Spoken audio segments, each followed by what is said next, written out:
નમસ્કાર મિત્રો, ગુજરાતમાં આવેલા ચોટીલા ડુંગર ઉપર ચામુંડા માતાજીની રાત્રે છેલ્લી આરતી થાય એ પછી પૂજારી સહિત દરેક માણસોને ડુંગર ઉપરથી નીચે ઉતારી દેવામાં આવે છે.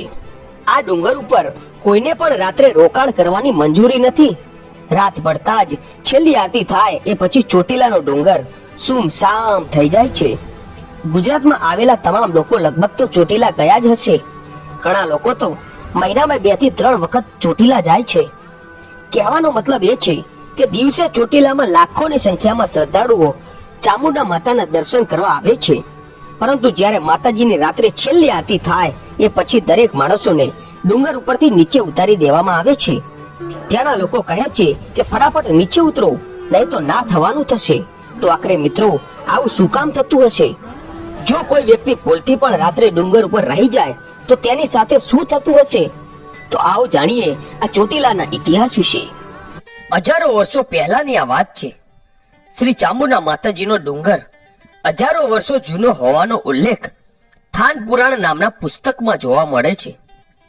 દેવી ભાગવત અનુસાર હજારો વર્ષો પહેલા અહીં ચંડ અને મુંડ નામના 2 રાક્ષસનો ખૂબ જ ત્રાસ હતો. ત્યારે ઋષિ મુનિઓએ યજ્ઞ કરી આદ્ય શક્તિમાની પ્રાર્થના કરી. ત્યારે આદ્ય શક્તિમાના હવન કુંડમાંથી તેજ સ્વરૂપે મહાશક્તિ પ્રગટ થયા અને તેજ મહાશક્તિએ ચંડ અને મુંડ સાથે યુદ્ધ કર્યું. મહાશક્તિએ ચંડ અને મુંડનો સંહાર કર્યો. ચંડનો સંહાર કરી માં ચંડી કહેવાયા અને મુંડનો સંહાર કરી ચામુંડા કહેવાયા. આ મહાશક્તિનું નામ ચંડી ચામુંડા પડ્યું. બંને રાક્ષસનો વધ કર્યા પછી ચામુંડા માતા ચોટીલાના ડુંગર ઉપર બિરાજમાન થયા. એક લોકવાયકા પ્રમાણે ડુંગર ઉપર ભૃગુ ઋષિનો પણ આશ્રમ હતો. ચોટીલા ચામુંડા માતાજીના સ્થાને વિશેષ પરંપરા છે. અહીં સાંજની આરતી બાદ ડુંગર ઉપરથી ભાવિક ભક્તો, પૂજારી સહિત તમામ લોકો નીચે આવી જાય છે. રાત્રિના ઉપર કોઈ રોકાઈ શકતું નથી. એકમાત્ર નવરાત્રી દરમિયાન જ પૂજારી સહિત 5 વ્યક્તિને ડુંગર ઉપર રાત્રિ રહેવાની મંજૂરી માતાજીએ આપેલી છે. ડુંગર ઉપર મુખ્ય માતાજીના 2 સ્વરૂપ છે. આ 2 સ્વરૂપમાં ચંડી અને ચામુંડા બિરાજમાન છે, જેમણે ચંડ અને મુંડ નામના રાક્ષસનો વધ કરેલો. ચામુંડા માતાજીની મૂર્તિ જોઈએ તો તેમાં 2 મુખ દેખાય છે. ચામુંડા માતાજીની છબીમાં તેમની ઓળખ મોટી આંખો અને લાલ અને લીલા રંગના વસ્ત્રો સાથે તથા ગળામાં ફૂલોનો હાર વડે જોઈ શકાય છે. તેમનું વાહન સિંહ છે.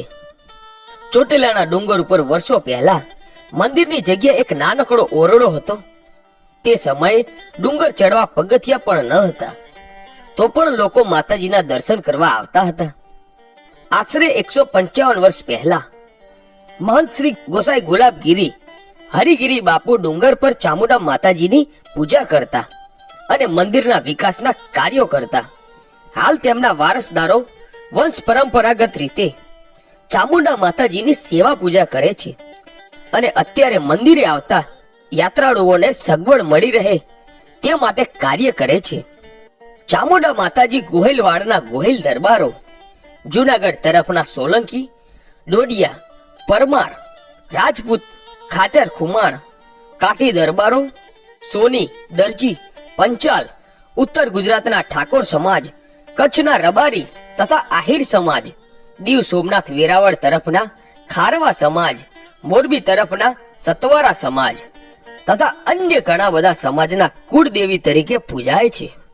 શ્રી ચામુંડા માતાજીના ડુંગર ચડવા માટે હાલ 635 જેટલા પગથિયા છે, જેમાં ચડવા તથા ઉતરવાની અલગ અલગ વ્યવસ્થા કરવામાં આવેલી છે.